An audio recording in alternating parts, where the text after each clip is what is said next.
हरे कृष्णा, राधे राधे।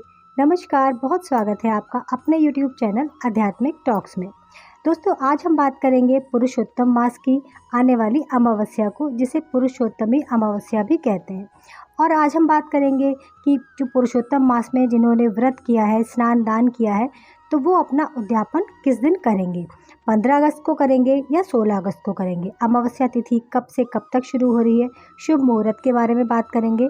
और हमें दान जो है उसका उद्यापन किस प्रकार करना चाहिए। और अगर आपने कोई भी स्नान दान का नियम नहीं लिया है तो पुरुषोत्तमी अमावस्या के दिन आप किस प्रकार से आप भी जो है क्या क्या कार्य कर सकते हैं। क्योंकि पुरुषोत्तम महीना जो होता है वो हमारे भगवान श्री कृष्ण का प्रिय महीना माना जाता है। और कहते हैं कि इस महीने में किया गया कोई भी पुण्य कार्य भगवान श्री कृष्ण को अति प्रिय होता है और उसका फल भी हमें हजारों गुना मिलता है। इस महीने में दीपदान का विशेष महत्व बताया गया है। जैसे कि कार्तिक मास में दीपदान का विशेष महत्व होता है। सारे महीनों में अगर हम कार्तिक मास का स्नान करते हैं और दीपदान करते हैं तो वो सबसे ज़्यादा फलदायी होता है। लेकिन यदि अधिक मास में हमने ये कार्य किया तो वो कार्तिक मास से भी हजारों गुना फल हमें ज़्यादा प्रदान करता है। क्योंकि अधिक मास अपने में ही जो है महत्वपूर्ण है, क्योंकि वो 3 वर्ष के बाद आता है।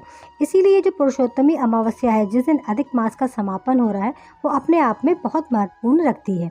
तो पहले मैं आपको बताती हूँ कि अमावस्या तिथि कब से शुरू हो रही है, कब समापन है, शुभ मुहूर्त कब है आपके स्नान दान का, पितृ तर्पण का। क्योंकि जो अधिक मास की अमावस्या है, अमावस्या तिथि जो होती है वो हमारे पितरों के लिए ही पूर्ण रूप से होती है।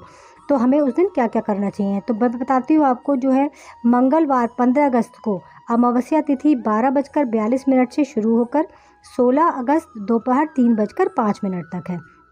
तो उदया तिथि में जो आपको उद्यापन करना है अधिक मास का, या जो स्नान दान करना है, वो 16 तारीख को करना है। अब आपको मैं बताती हूँ कि जो है 16 अगस्त को स्नान दान का जो शुभ मुहूर्त है वो क्या है। वो सुबह 5:51 से 9:08 के बीच का है। उसके बाद पूजा का जो मुहूर्त है, उद्यापन जिस समय में आप करेंगे, वो सुबह 10:45 से 12:25 तक है। पितृ तर्पण अगर आप करना चाहते हैं तो उसका शुभ मुहूर्त है 11:25 दोपहर के से लेकर 2:30 तक आप पितृ तर्पण कर सकते हैं। तो ये तो होगी तिथि की बात, शुभ मुहूर्त की बात। देखिए, पितृ की अमावस्या जो पड़ रही है, पुरुषोत्तमी अमावस्या, उस दिन हमें सुबह सूर्योदय से पहले ही जागना होता है। जागकर जो है आप स्नान वगैरह करके शुभ मुहूर्त में सूर्य भगवान को सबसे पहले अर्घ दीजिए। उस समय आप ओम सूर्याय नमः का जो है मंत्र जाप करके और आप भगवान सूर्य को जल दीजिए। उस दिन जो है तुलसी महारानी की परिक्रमा करना, उसमें दीपदान करना भी बहुत विशेष महत्व रखता है। क्योंकि देखिए, दीपदान हमेशा आप सूर्योदय से पहले कीजिए या सूर्यास्त के बाद कीजिए, क्योंकि सूर्य के निकलने पर दीपदान का कोई भी महत्व नहीं होता है। उसके बाद आप जो है लक्ष्मी नारायण के विग्रह की जो है पूजन करिए, उनको फूल फल, पीले फूल, पीले फल, केले वगैरह का भोग लगाइए। और इस दिन जो है मालपुए का भोग लगाना विशेष रूप से फलदायी होता है, क्योंकि अमावस्या तिथि पितरों के लिए होती है।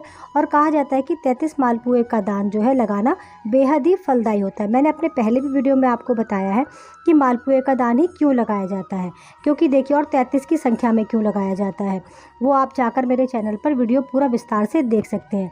जो मैंने ये नियम बताया, ये नियम हर किसी को करना है, चाहे उसने स्नान दान का नियम लिया हो, व्रत किया हो पूरे महीने या ना किया हो। अन्न का दान, वस्त्र का दान, मालपुए का दान जो है आप श्री हरि को भोग लगाने के बाद आप दान में ज़रूर दीजिए। उस दिन पीपल के वृक्ष की पूजा भी विशेष महत्व रखती है, क्योंकि अमावस्या के दिन हमें पीपल के पेड़ में जो है दीपक जलाना चाहिए, सुबह में भी और शाम में भी। क्योंकि पीपल की जड़ में कहते हैं कि ब्रह्मा विष्णु महेश तीनों का ही वास होता है। तो हमें तीनों का जो है फल प्राप्त हो जाता है, तीनों के पूजन का, तो हमें दीपक जरूर जलाना चाहिए। अब मैं आपको बताती हूँ कि यदि जिसने पूरे महीने का व्रत और स्नान का जो है संकल्प लिया था, उसको उद्यापन में क्या करना चाहिए। उसको जो है अंतिम दिन में, जैसे सुबह की पूजा और स्नान बताया, वो सब करने के बाद आपको ब्राह्मण दंपत्ति को भोजन कराना चाहिए, मतलब कि पति पत्नी के साथ में। आप जितने भी चाहे उतने जमा सकते हैं, 1 ब्राह्मण, 5 ब्राह्मण, 7 ब्राह्मण, 11 ब्राह्मण तथा शक्ति आप कर सकते हैं। फिर उनको अन्न और वस्त्र का दान करके, मालपुए का दान करके, दक्षिणा देकर विदा करना चाहिए। ये तो हो गया जिन्होंने पूरे महीने का संकल्प लिया है। यदि जिसने आखिरी के 5 दिनों में स्नान और दीपदान का संकल्प लिया है, उसको भी जो है इन्हीं चीज़ों का दान उसे भी करना चाहिए।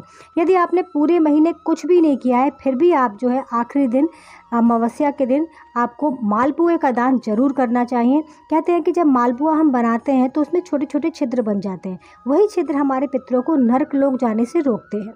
तो हमें उनके लिए अवश्य और अवश्य दान करना चाहिए। कुछ चीज़ें जो हैं इस अधिक मास में बहुत लोग त्याग करते हैं, जैसे कि शयन करना, भूमि पर ज़मीन पर सोते हैं, बिस्तर का त्याग करते हैं पूरे महीने, तो उन्हें रुई का गद्दा, तकिया, चादर दान करना चाहिए। बहुत लोग सिर्फ स्नान करते हैं और दीप दान का जो है संकल्प लेते हैं, तो उनको आखिरी दिन अमावस्या के दिन कांसे का, चांदी का या पीतल का दीपक और घी और रुई किसी योग्य ब्राह्मण को दान करना चाहिए। ये भी हमारे लिए बहुत ज़्यादा फलदायी होता है, हमारे संतान के लिए, हमारी सुख समृद्धि के लिए, हमारे घर के सुख शांति के लिए। दीप दान करना जो है, एक तो दीप प्रज्वलित करके दान किया जाता है, एक ब्राह्मण को घी और रुई और दीपक का दान किया जाता है, तो वो भी ऐसा कर सकते हैं जिन्होंने इस बात का संकल्प लिया है। जिसने जो है अधिक मास के महात्म की कथा सुनने का संकल्प लिया था, तो जिससे भी सुना हो उन्होंने, तो उसके नाम पर दक्षिणा उसको देनी चाहिए, अन्न वस्त्र का दान उसे करना चाहिए। यदि आपने मोबाइल के माध्यम से आपने सुना है तो जो है जिससे भी आप सुन रहे हैं उसके नाम पर आप दक्षिणा निकाल दीजिए, और आप धार्मिक पुस्तकों का दान भी कर सकते हैं।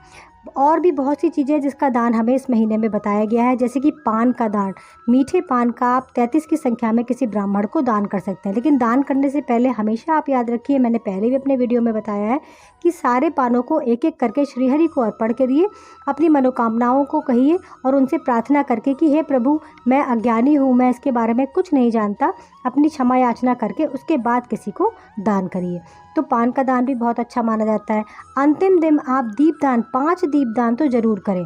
33 की संख्या में करने का प्रावधान है, लेकिन आप नहीं कर पाते हैं तो आप 5 दीपदान कम से कम अपने घर के मंदिर में, अपने मुख्य द्वार पर, देवालय में जाकर, बेल वृक्ष के नीचे और तुलसी जी में, इन 5 जगहों पर आप दीपदान ज़रूर और ज़रूर करें और अपनी तथाशक्ति अनुसार कुछ ना कुछ दान जरूर करें। कहते हैं तिल का दान करना, गुड़ का दान करना, अन्न वस्त्र का दान करना विशेष महत्व रखता है।